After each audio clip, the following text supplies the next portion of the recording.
నెల్లూరు జిల్లా కోవూరు పొదలకూరు మండలాల్లో ఇటీవల కాలంలో బర్డ్ ఫ్లూతో భారీగా కోళ్లు మృత్యువాత పడడంతో రైతులు కోళ్ల పెంపకదారులు ఆందోళన వ్యక్తం చేస్తున్నారు. ఈ నేపథ్యంలో భారీగా నష్టం వాటిల్లిందని ప్రభుత్వమే ఆదుకోవాలంటున్న రైతులు కోళ్ల పెంపకందారులతో మా నెల్లూరు ప్రతినిధి సురేంద్ర ఫేస్ టు ఫేస్. ఇటీవల పొదలకూరు కోవూరు మండలాల్లో అధిక సంఖ్యలో కోళ్లు మృత్యువాత పడటంతో హుటాహుటిన అక్కడ అధికారులు చేరుకొని ఈ కోళ్లు ఎందుకు చనిపోయాయని చెప్పి నిర్ధారణ కోసం భోపాల్లోనే ల్యాబ్కు పంపించడం జరిగింది. ఈ క్రమంలో మొన్న వచ్చినటువంటి రిపోర్టు ప్రకారం బర్డ్ ఫ్లూ వైరస్తో ఈ యొక్క కోళ్లు చనిపోయాయని కూడా నిర్ధారించడం జరిగింది. వెంటనే హుటాహుటిన అధికారులు స్పందించి అక్కడ ఉన్నటువంటి కోళ్ల రైతులకు తగు సూచనలు చేశారు. అక్కడ ఉన్నటువంటి కోళ్ల ఫారాల్లో కూడా శానిటైజేషన్ చేసి తగు చర్యలు తీసుకున్నటువంటి పరిస్థితి ఉంది. అయితే ప్రస్తుతం మనం పొదలకూరులో ఉన్నటువంటి కోళ్ల ఫారం వద్ద మనం ఉన్నాం. మనతో పాటు కొంతమంది రైతులు, కోళ్ల రైతులు, గ్రామస్తులు ఉన్నారు. ఒకసారి వాళ్ళని అడిగి మరిన్ని విషయాలు తెలుసుకుందాం.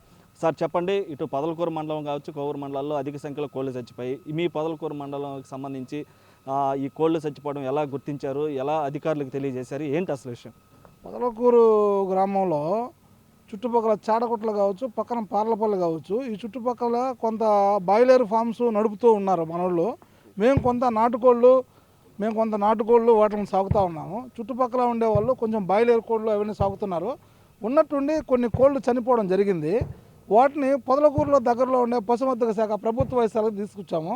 వాటి మీద కొంచెం అనుమానం ఉండి ఆ ప్రభుత్వ శాఖలో పనిచేసే డాక్టర్లు వాళ్ళందరూ కూడా కొంత టెస్ట్కి పంపించాలా, అప్పుడు దాకా మీరంతా వెయిట్ చేయండి అని చెప్పడం జరిగింది. వాటిని వాళ్ళు వేరే దగ్గరికి పంపించారు, అంటే భోపాల్ అని చెప్పి అన్నారు. ఆ ల్యాబ్కు పంపించిన తర్వాత అక్కడి నుంచి ఇది బర్డ్ ఫ్లూ వ్యాధి అని చెప్పి వాళ్ళకి అనుమానాలు వచ్చి అక్కడి నుంచి సైంటిస్టులు, శాస్త్రవేత్తలు ఇక్కడికి రావడం జరిగింది. అది కూడా నిన్న రావడం జరిగి అక్కడ ఉండే ఫారమ్స్ అన్నీ కూడా పరిశీలించడం జరిగింది. అక్కడ వాళ్ళ పద్ధతిలోనే వాళ్ళు ఏ విధంగా అయితే చెప్పారో ఆ విధంగా శానిటైజేషన్ జరగడం కానీ, శుభ్రపరచడం కానీ అవంతా శుభ్రం చేశాము.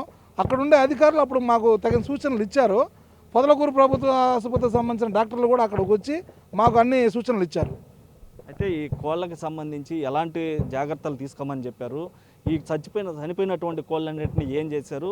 మీకు సూచించినటువంటి వైద్యులు, ఇటు పశుసంవర్ధక శాఖ అధికారులు సూచించినటువంటి జాగ్రత్తలపైన ఏమంటారు? ప్రభుత్వం పరంగా వచ్చిన వైద్యులు ఏం చెప్పారంటే, చనిపోయిన కోళ్ళని భూమిలో పాతిపెట్టండి, మట్టి గుంత తీసి వాటిని పాతిపెట్టండి, సుమారు 3 నెలల వరకు దీంట్లో కోళ్ళను పెంచబాకండి అని మాత్రం చెప్పారు. మేము దాని ప్రకారం చేస్తున్నాము. ఆ బ్లీచింగ్ అంతా కూడా శుభ్రపరచడం జరిగింది. కాకపోతే ఇందులో ఏంటంటే ప్రభుత్వపరంగా ఎటువంటి పరిస్థితి ఇప్పుడు కనిపించడం లేదు. కాబట్టి ఇక్కడ వచ్చేసి ఈ కోళ్ళ రైతులు సుమారుగా 15,000 నుంచి 20,000 కోళ్ళు ఈ 2-3 ఊళ్ళకు సంబంధించి చనిపోవడం జరిగింది. వాటిలన్నింటిని కూడా మేము జాగ్రత్తగా స్పాయిల్ చేసాము. కాకపోతే ప్రభుత్వం నుంచి ఏదన్నా ఆర్థికంగా తోడ్పాటు అందించి మాలాంటి కోళ్ళ రైతులను కొంచెం ఆదుకోవాల్సిందిగా మీ ద్వారా కోరుకుంటున్నాం. అంటే ఇప్పటికే అధికారులు ఏదన్నా వచ్చి ఇక్కడ పరిశీలించడం జరిగింది. ఈ చనిపోయినటువంటి కోళ్ళు కూడా దాదాపుగా పొదలకూరు మండలంలో 20,000 కోళ్ళు చచ్చిపోయినట్టు కూడా తెలుస్తుంది. దీనికి సంబంధించి ప్రభుత్వ అధికారులు స్పందించి మీకు ఏదన్నా ఆర్థికంగా సహాయపడతామని ఏమన్నా చెప్పినటువంటి పరిస్థితులు ఉన్నాయా? ప్రస్తుతానికైతే అటువంటి పరిస్థితి లేదు. వాళ్ళు వచ్చి పరిశీలించడం జరిగింది. వాళ్ళ వద్దకి మా విషయం అయితే చెప్పుకున్నాం, ఏ విధంగా నష్టపోయాము ఏదో ఒక విధంగా అంటే వాళ్ళు వచ్చి మేము రాసి పై అధికారులకు పంపిస్తాము. వాళ్ళు పరిశీలించిన తర్వాత మీకు ప్రభుత్వం నుంచి ఏదైనా సహాయం వస్తుందంటే మీకు తప్పకుండా అందజేస్తాము. అప్పుడు దాకా మీరు ఈ విధంగా చేయండి అని చెప్పడం జరిగింది. సార్ మీరు చెప్పండి, మీరేమంటారు? మీ గ్రామాల్లో కూడా శానిటైజేషన్ చేయడం జరిగింది. ఇటు అధికారులు కూడా తిరిగి కొన్ని జాగ్రత్తలు కూడా చెప్పినట్టు తెలుస్తుంది. అసలు ఏం చెప్పారు, ఏంటి అసలు? మామూలుగా కోళ్ళు చచ్చిపోతున్నాయి, నాటుకోళ్ళు. అవి మేము ఇలా పెంచకుండా మామూలుగా గ్రామస్తుల్లో వాటిపాటికి తెగుళ్ళు బొగుళ్ళు వచ్చి చచ్చిపోతున్నాయి. ఈ అన్న పొదలకూరులో ఉండే తల్లికి ఏందన్నా ఇట్లాంటి సంగతి అంటే, అభయ అన్నీ చచ్చిపోతూ ఉన్నాయి, ఒకరో మందులు గిందులు శానిటైజరు ఇవన్నీ వేసి ఒకరో జాగ్రత్త పరుచుకోమని చెప్పాడు. బ్లీచింగ్ ఇవన్నీ వేసి మేము ఒకరోజు జాగ్రత్త పరుచుకున్నాం. గ్రామానికి సంబంధించి గ్రామంలో ఎలాంటి సూచనలు చేశారు? వైద్యులు కూడా వచ్చి అక్కడ చూసినటువంటి పరిస్థితి, మీకు గ్రామంలో ఎలాంటి సూచనలు చేశారు? మీకు అసలు ఆ నీళ్ళల్లో బోళ్ళల్లో అవన్నీ మేము వదిలిపెట్టే మామూలుగా నాటుకోళ్ళు అవి తిరుగుతూ ఉన్నాయి. అవి ఆ నీళ్ళ కాడ ఒకరవ ఈ దుమ్ము ధూళి ఇవన్నీ ఉంటాయని శానిటైజరు ఈ బ్లీచింగు అవి చల్లుకోమని చెప్పారు. మా ఊర్లో కూడా చెప్పారు, ఆ మాట చెప్పారు. మేము అది చేసుకుంటున్నాం. సార్ మీరు చెప్పండి, మీ గ్రామంలో పరిస్థితి ఏ విధంగా ఉంది? మా గ్రామంలో కోళ్ళు అన్నీ చనిపోతూ ఉన్నాయి. అదే అంతా గ్రామానికి ఎక్కువగా నష్టం, అందరూ సాకుకునే వాళ్ళకి అంతవరకు నష్టాలు వచ్చినాయి. ఒక 20-25 వేల కోళ్ళు చనిపోయినాయి. ఇలా నష్టం వస్తుంది. ప్రభుత్వం అదే తెలియజేస్తే ఇట ఏదో వైరస్ వచ్చింది అది ఇదని చెప్పారు. దానికి మేము ఎట్టొచ్చింది ఏందనంటే ఈ గాలిలో ధూళిలో ఈ నీళ్ళల్లో వస్తుంది, దాన్ని అరికట్టాలా అని చెప్పి శానిటైజరు, బ్లీచింగు ఇలాంటివి ఇచ్చారు.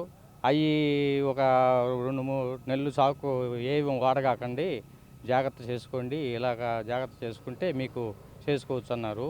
ఆ కోళ్ళు చనిపోయిన వాటన్నిటి భూమిలో పూడ్చిపెట్టి అలా చేసాము. ఇలా జరిగింది సార్. ఏదో ప్రభుత్వం మాకు దయచేసి ఏదో సాయం చేయాలని కోరుకుంటూ మేము ఇలా తెలియజేసుకుంటున్నాం. ఇది సార్. అయితే ఏదైతే పొదలకూరు కోవూరు మండలాల్లో జరిగినటువంటి ఈ యొక్క కోళ్ళు మృత్యువాత పడ్డాము వెంటనే ఇటు పొదలకూరు మండలంలో ఉన్నటువంటి అధికారులకు తెలియజేయడంతో వారు వచ్చి చూసి అక్కడ ఉన్నటువంటి కోళ్ళ కళేబేరాలని ఇటు భోపాల్కి పంపించడంతో ఆ రిపోర్ట్ రావడంతో అప్పటికప్పటికే ముందుగానే ఇది వాళ్ళకి డాక్టర్లకి అనుమానంగా ఉండడంతో వారికి ముందుగానే ఇది బర్డ్ ఫ్లూ ద్వారా చనిపోయిన పరిస్థితులు ఉన్నాయని వారికి చెప్పడంతో అప్పటికే అక్కడంతా కూడా శానిటైజేషన్ చేపించి బ్లీచింగ్ చల్లించి అక్కడ చనిపోయినటువంటి కోళ్ళన్నిటిని కూడా శాస్త్రీయ పద్ధతిలో ఖననం చేశారు. అయితే ఏదైతే రిపోర్ట్ వచ్చిన వెంటనే ఇక్కడికి పశుసంవర్ధక శాఖ అధికారులంతా కూడా ఇక్కడికి చేరుకొని ఏదైతే కోళ్ళు పెంపకదారులు, కోళ్ళు రైతులు, అదే పక్షులకు సంబంధించినటువంటి వారు ఎవరైతే ఉన్నారో వారందరినీ కూడా తగు సూచనలు చేసి జాగ్రత్తగా ఉండాలని, ఏదైతే కలుషితపు ఆహారము, కలుషితపు నీరు, కలుషిత గాలి ద్వారా ఈ యొక్క బర్డ్ ఫ్లూ వైరస్ అనేది వ్యాప్తి చెందుతుంది కాబట్టి కోళ్ళ నుంచి కోళ్ళకి సొంగ కార్చడం వల్ల ఈ యొక్క వైరస్ వ్యాప్తి చెందే అవకాశాలు ఉండడంతో ఈ కోళ్ళన్నీ చచ్చిపోయాయి. ఏదైతే ఈ పెంపకదారులు ఎవరైతే ఉన్నారో వారందరూ కూడా జాగ్రత్తగా ఉండాలని తగు సూచనలు చేసి వారందరికి కూడా డాక్టర్లు వచ్చి పలు జాగ్రత్తలు అయితే చెప్పినటువంటి పరిస్థితి ఇటు పొదలకూరు కోవూరు మండలాల్లో ఉంది. కెమెరామెన్ మనోజ్తో సురేంద్ర, బిగ్ టీవీ, పొదలకూరు నుంచి.